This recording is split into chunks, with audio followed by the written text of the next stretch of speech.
For what purpose does the gentleman from Ohio seek recognition? Mr. Speaker, I move to suspend the rules and pass H.R. 7164 to add Ireland to the E3 non-immigrant visa program as amended. The clerk will report the title of the bill. H.R. 7164, a bill to add Ireland to the E3 non-immigrant visa program.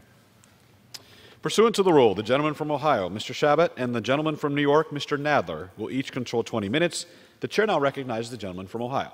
Thank you, Mr. Speaker, and I ask unanimous consent that all members may have 5 legislative days within which to revise and extend their remarks and include extraneous materials on H.R. 7164 currently under consideration.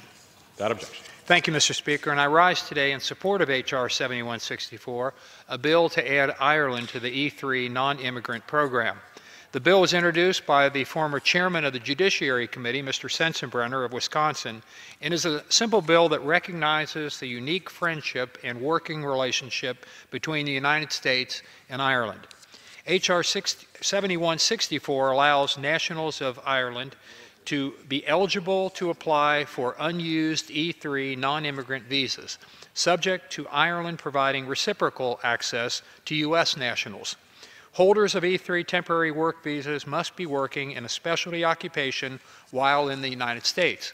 A specialty occupation is one that is defined in the Immigration and Nationality Act as requiring 1, theoretical and practical application of a body of highly specialized knowledge, and 2, the attainment of a bachelor's or higher degree in the specific specialty or its equivalent as a minimum for entry into the occupation in the United States. The E3 applicant must have a job offer from an employer in the U.S., and that employer must get foreign labor certification from the U.S. Department of Labor prior to filing a petition with U.S. Citizenship and Immigration Services. H.R. 7164 also requires that employers using Irish E3 visa holders in their workforce are and will remain participants in good standing in the E-Verify program. This means that such employers must use E-Verify to ensure that those they employ are eligible to work in the United States. E3 non-immigrant visas are currently only available to nationals of Australia and are capped at $10,500 per year. Australian nationals have not ever used all of the 10,500 authorized visas in a given year, nor have they come close to doing so. In fact, the highest number used was during fiscal year 2017 when 5,657 were issued. H.R. 7164 provides that nationals of Ireland can utilize those visas not used by Australians in a given year. For operational purposes, the visa can be issued the following year, but will be counted against the previous year's cap. So the bill does not increase the number of visas authorized and allows Australia, for whose nationals the program was originally created, to have first access to the numbers. H.R. 7164 is a simple bill that reflects the continued friendship between Ireland and the United States. I want to thank the gentleman from Wisconsin, Mr. Sensenbrenner, for his work and his leadership on this legislation, and I urge my colleagues to support the bill, and I reserve the balance of my time.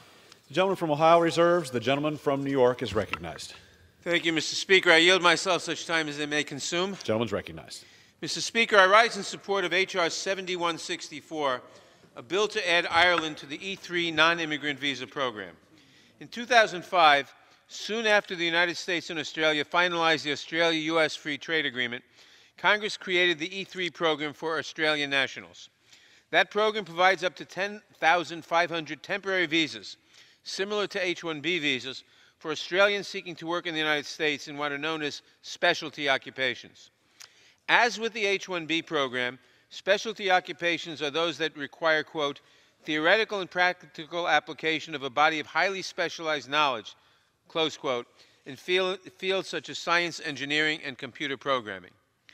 Australia has never used more than a fraction of the 10,500 E3 visas that are made available each year in the program. In light of this fact, this bill would add Ireland to the program, thus allowing Irish nationals to use some of those remaining unused visas. As amended, the bill would take the number of E3 visas left unused by Australia in a given fiscal year and make that same number available to Irish nationals the following fiscal year. This is a common sense bill that recognizes the important bond we share with two of our country's closest and most steadfast allies. And I congratulate my friends, Mr. Sensenbrenner, former Chairman of the Judiciary Committee, and Mr. Neal, Ranking Member of the Ways and Means Committee, soon to be Chairman of the Ways and Means Committee, for championing this bill. They both deserve credit for working across the aisle on this issue. I would be remiss, however, if I did not also point out the continuing need to reform our immigration system in a more comprehensive and fundamental manner. Small fixes such as this bill are fine, but this body also must find ways to come together to enact broader, more meaningful reforms of our immigration system for the good of the American people. With that, I urge my colleagues to support the bill, and I reserve the balance of my time. The gentleman from New York reserves. The gentleman from Ohio is recognized. Thank you, Mr. Speaker. And I'd also like to thank and recognize the gentleman, Mr. Neal, for his leadership on this as well. And I'd like to yield 3 minutes to the gentleman from Wisconsin for his 3 minutes. The gentleman from Wisconsin is recognized for 3 minutes. Speaker, I rise in support of H.R. 7164. The United States was built on hard work and the determination of immigrants, many of them who hailed from Ireland. Through their perseverance, they have enabled this country to grow and prosper. I believe in the value and opportunity that comes with legal immigration. I am pleased to have authored this legislation to make the process more efficient for one of our oldest allies and to add the great legacy of cultural diversity celebrated in our country. This modest proposal would give Irish nationals the opportunity to work in the United States under the non-immigrant visa category of the E3 visa, previously reserved only for Australian nationals. Ireland, in the meantime, has proposed a reciprocal work visa specific to U.S. nationals so that those wanting to live and work in Ireland can move easily to do so. The E3 visa is one of the most efficient U.S. visa options. Applicants outside the United States may apply directly at a U.S. consulate, thus avoiding the lengthy processing time with the U.S. Citizenship and Immigration Services.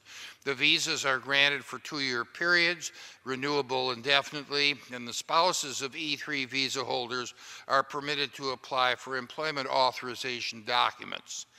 Currently, 10,500 E3 visas are allocated each year, yet only half of these are used. This legislation would allow Irish nationals to apply for those visas unused by Australian nationals.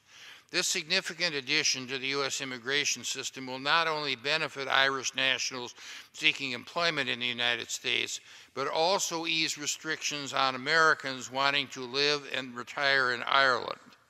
In conclusion, I would like to say that this does not increase the number of visas that are authorized in total.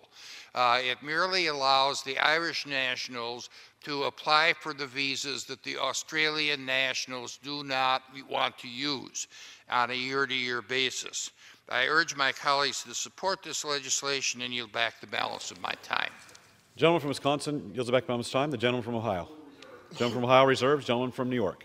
Thank you, Mr. Speaker. I now yield 3 minutes to the distinguished ranking member of the Ways and Means Committee, the gentleman from Massachusetts, Mr. Neal. The gentleman from Massachusetts is recognized for 3 minutes. Thank you, Mr. Speaker. And I want to thank Mr. Chabot and Mr. Sensenbrenner, as well as Mr. Nadler, for bringing this legislation to the floor. It indeed is bipartisan in nature. It is not an effort here to go beyond what the rules currently allow in terms of the cap on visas. It would allow Irish nationals to utilize those visas that have not been exhausted by Australia. It is, as Mr. Nadler called, not a substitute for immigration reform, however. And we would note today that the Pew Center has released new numbers on the issue of those who in America who are undocumented. And while these two issues are unrelated, it's important to point out that we still, in this Congress, have to come up with a solution to a long-awaited problem that we recognize across the nation, and that is what to do about undocumented citizens. As Mr. Sensenbrenner also pointed out, I think, with great accuracy, there are a few stories of immigration that can be improved upon about what Irish immigration did in America. And in the aftermath of Agatamor, the Great Famine that took place in the mid-1850s, more than 1 million people left Ireland and immigrated to the shores of the United States, and 1 million starved to death on the island of Ireland. So when you consider that the population of Ireland at that time was about 8.5 million people, and today it's about 6 million people. It's understandable as to what that relationship has meant. In America, to its everlasting credit, land of the free and home of the brave, welcomed them. And the story that they told in succeeding generations, first, second, third generations, of which I enjoy that same privilege, it's pretty extraordinary. And I call attention to that because I still think that the rest of the world desires to send many of its best to the United States. And it's still, for all of us, this notion that today, because of the simplicity of travel, you can move back and forth. But what's, I think, a very important component of the story that we've just related, when they left, whether it was in the 1850s or in the case of one grandmother, no return. They were in with both feet. And I think that what we're pointing out today is that this is still an incredibly strong relationship. I think Mr. Sensenbrenner was right on target with the commentary that he offered about the reciprocal agreement here. We are not substituting anything. We are simply saying that for those E3s that are not utilized, that Ireland will be able to take advantage of it. And again, pointing out that this relationship, for as long as I can remember, has been one of the great relationships in terms of allies that we've had in the history of America. So I yield back and thank all of the participants for their time.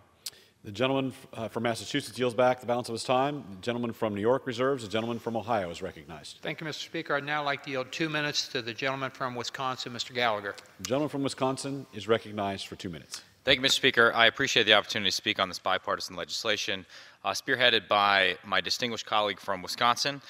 As a Gallagher in good standing, I'm glad this bill will strengthen our nation's ties with Ireland. But just as importantly, I would like to take a minute to recognize the value of the underlying E3 visa program to the U.S.-Australia alliance. The E3 visa program was negotiated in 2005 following the conclusion of the U.S.-Australia Free Trade Agreement. The visa is designated to give highly skilled and professional Australians access to U.S. employment in fields and trades that require specialized education and training. It's good for both the United States and Australia. About 82,000 Americans are employed by Australian businesses in the United States, for example, with an average salary of $98,000. In just one example, the very first employee of the Movember Foundation in the United States was an Australian who came over on an E3 visa. Movember is now one of the largest non-government investors in prostate cancer research and services in the world, growing its footprint here in the United States as it has created jobs while doing good. This program is a tangible recognition of the close and enduring partnership, or mateship, as we say, between the United States and Australia, which we're celebrating a 100-year anniversary of this year. And our alliance remains one that not only drives our prosperity, but our security as well. As a pillar of free and open Indo-Pacific, Australia is an indispensable ally in an increasingly contested region, and we would be wise to continue exploring new avenues to further strengthen our relationship. And this legislation is an important opportunity to expand our partnership with Ireland while preserving the original intent of the E3 visa program with Australia. And I urge my colleagues to support this bill. And with that, Mr. Speaker, I yield back. The gentleman from Wisconsin yields back the balance of his time. The gentleman from Ohio reserves. We'll reserve, and we have no further speakers, so I think The we're gentleman ready from New to York. close. Well, I have no further speakers, so I'll simply recognized. yield myself time enough to say I again urge every member on both sides of the aisle to vote for this bill. I applaud the bipartisan nature of it. I applaud Mr. Sensenbrenner and Mr. Neal and Mr. Shabbat for their roles in it, and this is a useful thing to do. I urge passage of the bill, and I yield back. The gentleman from New York yields back the balance of his time. The gentleman from Ohio is recognized to close. Thank you, Mr. Speaker. And in closing, I just want to also thank all the folks that were previously mentioned by my colleague, Mr. Nadler from New York. This is, I think, a very good bill. It's great to see something bipartisan around here get passed. And as we're wrapping up this year in this Congress, it's good to see this good legislation being passed. So I strongly encourage my colleagues to support this, and we'll yield back. All time having expired, the question is, will the House suspend the rules and pass the bill H.R. 7164 as amended? Those in favor will say aye. Aye. Those opposed, no. In the opinion of the chair, 2/3 being in the affirmative, the rules are suspended, the bill is passed, and without objection, the motion to reconsider is laid on the table.